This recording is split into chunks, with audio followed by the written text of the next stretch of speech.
Graça e paz. Nós estamos, né, esse mês de setembro, no Setembro Amarelo.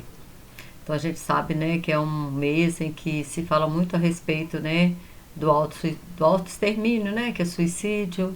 E quantas, né, pessoas estão vivendo esses momentos é, angustiantes, né? Vou dizer angustiantes, porque é, a, os psiquiatras, eles falam que a pessoa, quando ela chega a esse estado de, né, fazer esse autoextermínio, ela está num estado de inconsciência, de irracionalidade, porque o nosso instinto natural é que a gente vai estar sempre se preservando, que a gente nunca vai contra a nossa natureza, contra a nossa carne.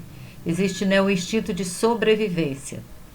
Então a pessoa, ela já chegou a um estado emocional tão sério que ela não consegue mais enxergar uma saída e às vezes começou com algo simples, com algo pequeno, mas que ela não conseguiu resolver sozinha e às vezes também não procura ajuda, né? Na maioria das vezes também não procura ajuda e acaba não enxergando a solução.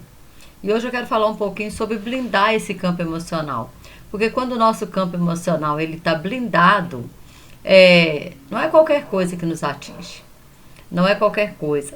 E a primeira coisa, né, que muitas vezes nós precisamos ter muito cuidado é por que o julgamento de algumas pessoas tem tanto peso para nós. Por que, né, tem pessoas que falam as coisas, falam alguma coisa de nós, entra no ouvido e sai no outro. Mas dependendo da pessoa que fala, parece que aquela palavra, ela tem um poder muito grande de nos atingir. Sabe por quê? Porque nós mesmos é que demos acesso a essas pessoas, né, para entrar no nosso campo emocional. É nós mesmos que permitimos isso. É nós é que colocamos muito peso na palavra de algumas pessoas. E só que para eu blindar meu emocional, eu preciso retirar dessa pessoa esse peso que eu coloco na palavra dela, essa importância que eu dou à palavra que ela fala. Ou seja, no frigir dos ovos, a responsabilidade é minha, daquilo que eu aceito, daquilo que eu permito entrar no meu campo emocional ou não. Então a gente tem que aprender desde pequeno, desde adolescente, desde sempre, algo que não foi nos ensinado, né? Porque a gente não aprendeu isso, que o nosso campo emocional, ele precisa ser blindado. A gente não aprendeu, a gente aprendeu, né, na igreja a cuidar do espírito, nós aprendemos até alguma coisa, né, com relação a cuidar do corpo, mas em relação à nossa alma ficou muito a desejar. Então hoje, o que acontece? Está explodindo, né? Explodiu essa questão de crises de ansiedade, crises de pânico, depressão, até mesmo suicídio. Até chegar nesse ponto de suicídio. Então a gente vê as pessoas com a mente muito confusa.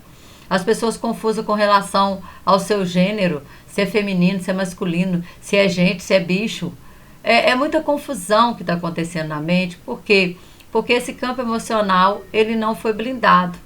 E aí nós damos muito acesso às pessoas entrarem no nosso campo emocional através de palavras. Então, se eu estou dando esse acesso, eu também tenho que tirar esse acesso, porque não vai ser a pessoa que vai tirar, é eu que vou tirar.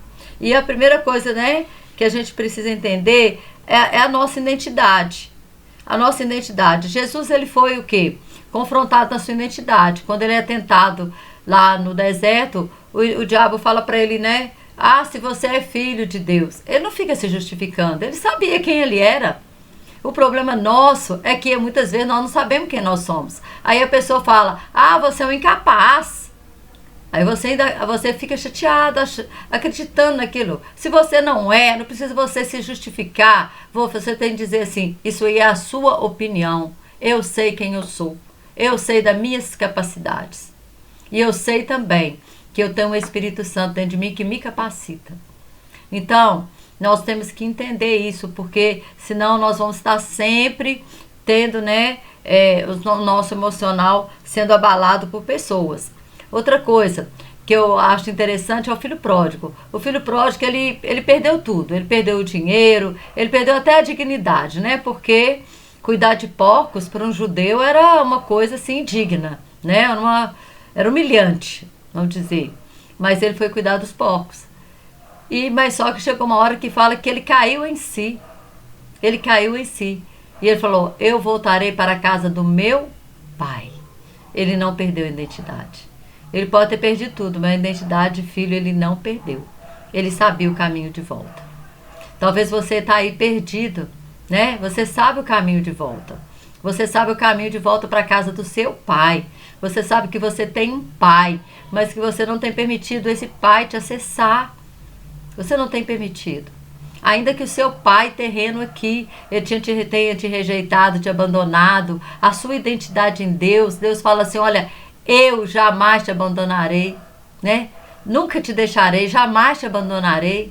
Deus está dizendo para você que se a mãe se esquecer do filho que amamenta, que é muito difícil, porque ela vai ter leite, se ela está amamentando, o leite vai empedrar e vai doer. Então não tem como ela esquecer o filho que amamenta. Mas Deus falou assim: mas se todavia ela esquecer, eu jamais me esquecerei de ti.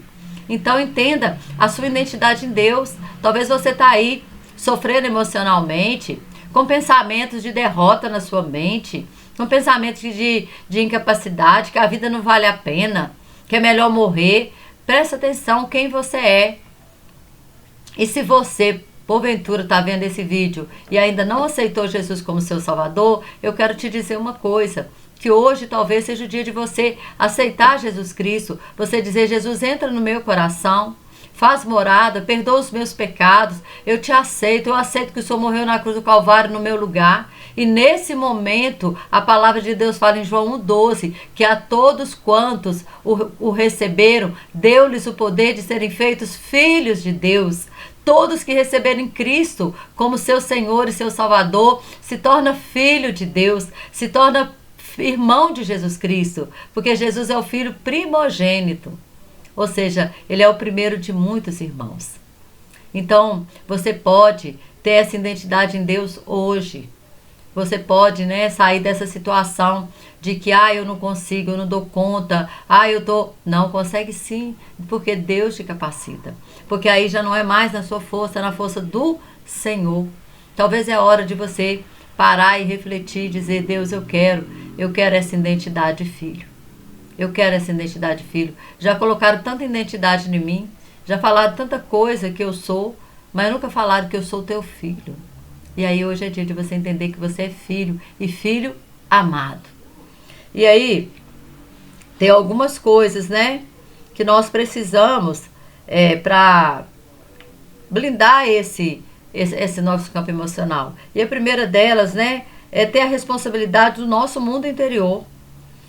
É a nossa parte, né, e parar, né, de se justificar, de procurar culpados. Comece a viver em função de si mesmo. Para de procurar culpados. Eu sou assim porque o meu pai me abandonou. Eu sou assim porque eu não tive oportunidade na vida. Eu sou assim porque eu vim de uma família sem recursos financeiros. Presta atenção. Presta atenção. Para de arrumar culpados. Aceite a sua responsabilidade. Você é responsável por si mesmo. Você é responsável por si mesmo. Então, para de achar culpados e vá buscar, né? Vá buscar a sua libertação. Se libertar desse mal, se libertar dessas autocomiserações, desses vitimismos. E aceitar, falar assim: não, eu sou, né, filho de Deus, eu posso, né? Eu preciso decidir. Eu preciso decidir, sabe por quê? A decisão é uma coisa que todos nós temos que tomar. Irmã, mas e se eu tomar a decisão errada? Se você tomar a decisão errada, você vai aprender com ela e vai acertar. Ou você acha que todos nós não erramos? Todos nós já fizemos escolhas erradas na vida. Mas nós precisamos, né, nos arriscar. A fé nos chama para isso. A fé fala de nos arriscar. Quando Deus fala com Abrão: Abrão, sai da tua cidade. Né? Sai de Ur dos Caldeus, era uma cidade estruturada, ele tinha uma vida estruturada lá, e Deus falou: sai, ou seja, se arrisque, sai do meio da tua parentela. Olha pra você, foi só estreitando para ele, E depois ele fala, sai da casa do teu pai. Ou seja, as coisas foi só estreitando para Abrão. Até que Abrão, então, ele sai. Ele se arrisca, porque muitas vezes a fé é arriscar, viver em fé, muitas vezes é arriscar. E na nossa vida, nós corremos riscos. Né? Quando Débora e Baraque, Deus fala para eles assim, Deus falou o que ia acontecer, só falou que era para eles chamar o exército, né? Tá lá em Juízes 4, 5 conta essa história, que era para eles iam lutar contra o rei de Canaã, Jabim, que tinha 900 carros de ferro. E Deus falou para Baraque, que era o líder do exército, atrai o inimigo lá pro ribeiro de Quizon. Atrai lá. E aí, Baraque a princípio ficou com medo, né? E precisou então de falar para Débora ir junto com ele, que era profetisa. E Débora foi. Débora se arriscou. E na hora, Deus não falou o que ele ia fazer, não. Deus não falou qual era o processo, não. Mas quando eles, no momento da guerra, Deus enviou uma chuva tão grande, tão pesada, que os carros de ferro ficaram todos atolados. Porque o ribeiro de Quizon, ele estava, era um lugar meio, não movediço, mas havia tido um riacho ali que havia secado. Então, quando a chuva desceu forte, a água ali, ela foi se acumulando e virou o quê? Um barro. E todos aqueles carros de ferro, eles ficaram presos ali no barro. E aí o que aconteceu? O exército de Israel venceu. O exército de Israel destruiu. Parece-me que 40 anos de servidão que eles estavam vivendo debaixo de servidão desse rei aí de Canaã. E aí o que acontece? Deus deu a vitória. Por quê? Porque ele se arriscou. Então Deus sempre vai nos chamar para nos arriscarmos. Sempre Deus vai nos chamar para fazer escolhas. E às vezes a escolha não vai ter muita garantia, não. Deus não vai te falar como que vai ser o processo, não. Mas no final vai ter vitória. Com certeza. Porque Deus nunca nos abandona. Deus nunca nos deixa envergonhado. Deus nunca deixa o inimigo prevalecer sobre as nossas vidas. Nunca. Então, se Deus tem falado para você algo, não se preocupe. Não se preocupe. Vá em frente. Então, só para resumir aqui, eu preciso blindar o meu campo emocional. Vou fazer outro vídeo agora falando a respeito, né? Para não ficar muito longo o vídeo. Sobre coisas que nos tornam vulneráveis e que às vezes impede essa blindagem no nosso emocional. Então, a primeira coisa, eu não posso dar poder às palavras das pessoas. Poder que tem que ter é a palavra de Deus. A palavra de Deus. Porque a palavra, se você aceitar ela, você aceitar que uma pessoa falou que você é incapaz, ela é uma semente. Ela vai gerar dentro de você realmente incapacidade, porque ela tem poder. Por isso que eu não posso aceitar aquilo que as pessoas falam de mim. Eu não posso me abater por opinião de ninguém, por opinião de A ou de B. Eu não posso dar acesso às pessoas ao meu campo emocional. Eu não posso, né? Isso é uma escolha minha, se eu vou dar acesso às pessoas ao meu campo emocional ou não. Outra coisa, eu tenho que saber da minha identidade. Qual que é a minha identidade? Quem eu sou? Porque se eu sei que eu sou capaz, pode o mundo inteiro falar que eu sou incapaz. E daí? Eu sei quem eu sou. As pessoas podem dizer, você é um merda, por exemplo. Eu sei que eu não sou. E daí? Você fala para a pessoa assim, ok, essa é a sua opinião, mas eu sei quem eu sou. Eu sei quem eu sou. Então, nós precisamos entender isso, blindar o campo emocional, ok? Vou fazer o próximo vídeo e eu gostaria que você visse os dois, porque um vai completar o outro, ok? Deus te abençoe. Até o próximo vídeo.